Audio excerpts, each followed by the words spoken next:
बस बोलता है बस बोलता कदम है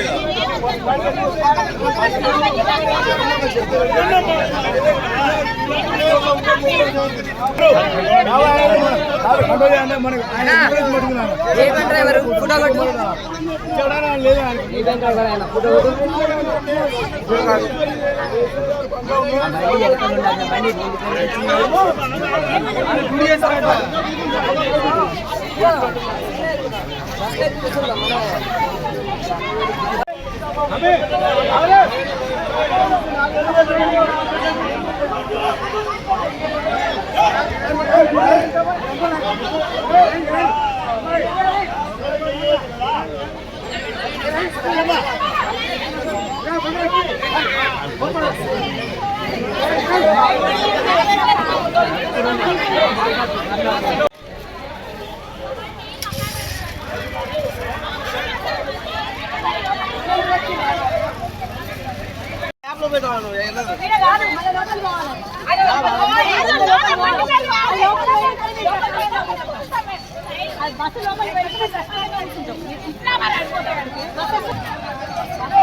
डिपार्टमेंट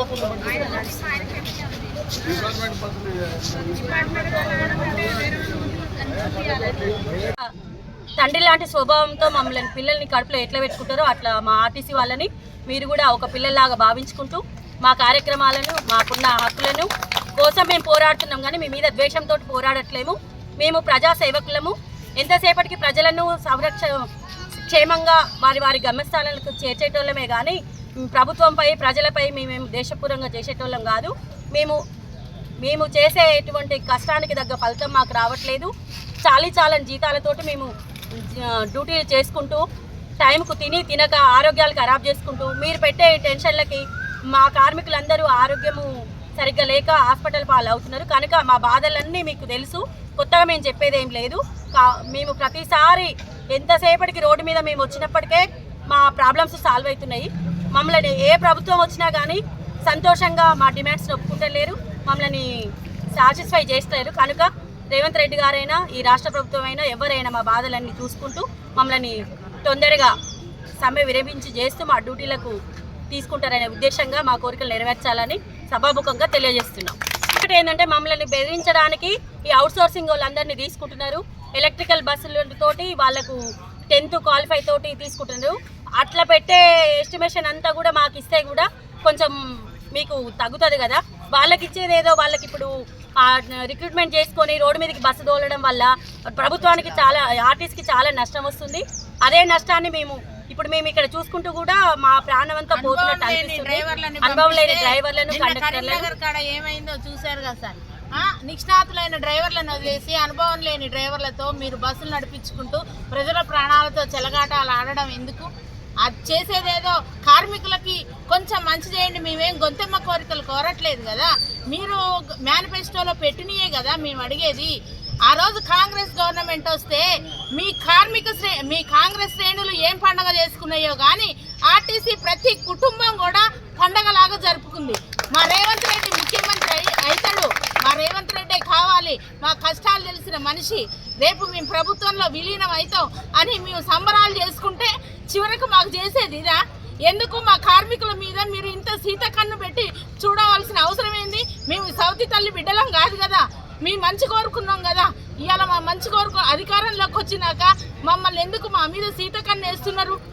మేము మీ బిడ్డలం కాదా? మీరు మా తండ్రి స్థానంలో లేరా? ఎందుకు సార్ మమ్మల్ని ఈ విధంగా రోడ్డు పాలు చేయడం? మీరే మమ్మల్ని రోడ్డు పాలు చేశారు.